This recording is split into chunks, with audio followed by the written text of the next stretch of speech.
Hey guys, it's been a long time. I've done some changes to the set. As you can see, I'm super excited about it. So why don't we just dive right in? We'll do a quick little fancy B-roll type walkthrough, and then we'll chat about the changes.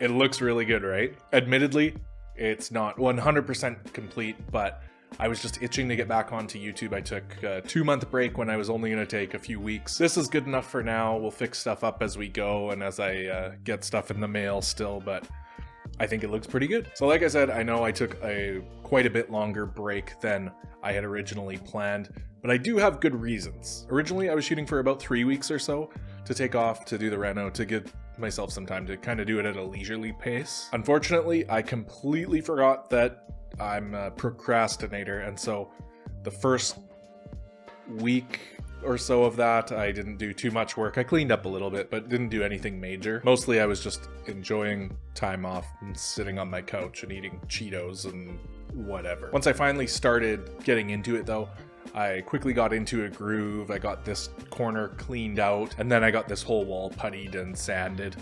I got my wife to help me pick out paints because I'm colorblind. And then I ordered a bunch of stuff from Amazon thinking it would all be here in a couple days. But then the flood happened. So I live in southern BC, and we got hit by what they called an atmospheric river. Basically, the entire province got rained on, and because I live in a valley, all of it funneled down here. Add to this that where I live is actually on the edge of what used to be a lake and was drained for farmland. And then that old lake kind of made a bit of a comeback. So what happened was there was a massive flood to the west of us, and then to the east of us, a bunch of the highway got taken out, and my city essentially became an island. We were cut off from the rest of Canada. We ran out of gas here, supplies were dwindling, that kind of thing.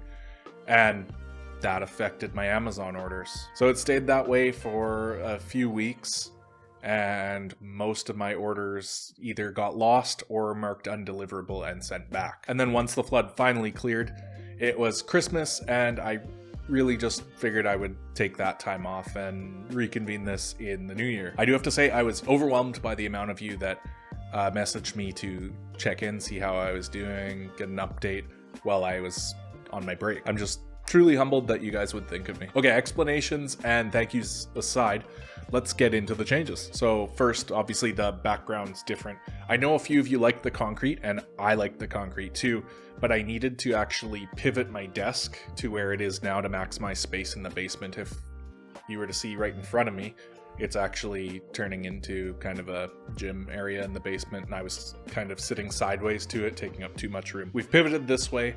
This wall used to be an ugly drywall piece of crap.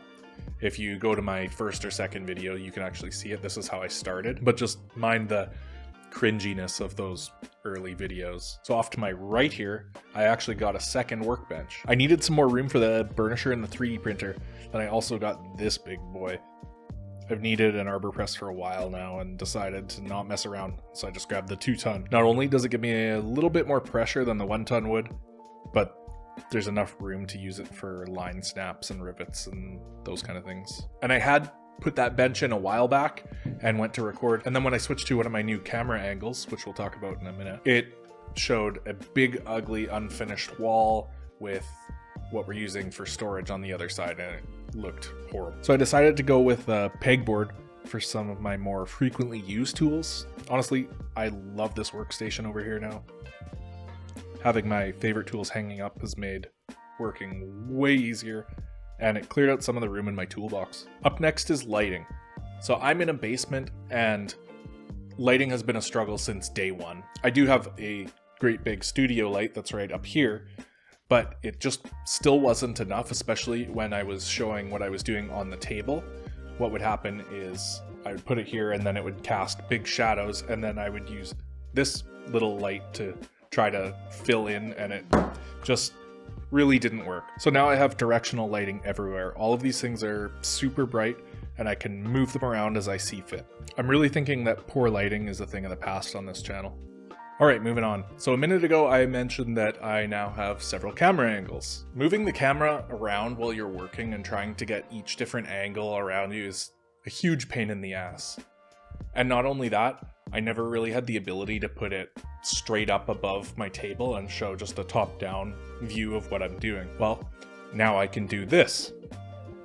I'm thinking this camera is going to make showing exactly what I'm doing way easier. This is an angle I always wanted to have, but I just had no overhead rig. And just for good measure, I have one more camera that I can easily reposition to get different angles for what I'm doing, or I can turn it all black and white and look off angle for some fancy dramatic flair. I don't know what I'm doing. And finally, the last big upgrade is going to be my audio. This mic in front of me is the Shure SM7B. If you listen to pretty much any podcast, this is the gold standard of mics for those. This is more than likely what they use. I do need to dial in the settings a bit, and I could use some sound dampening down here since it's all concrete, but I think this is going to ramp up the production value on the channel quite a bit.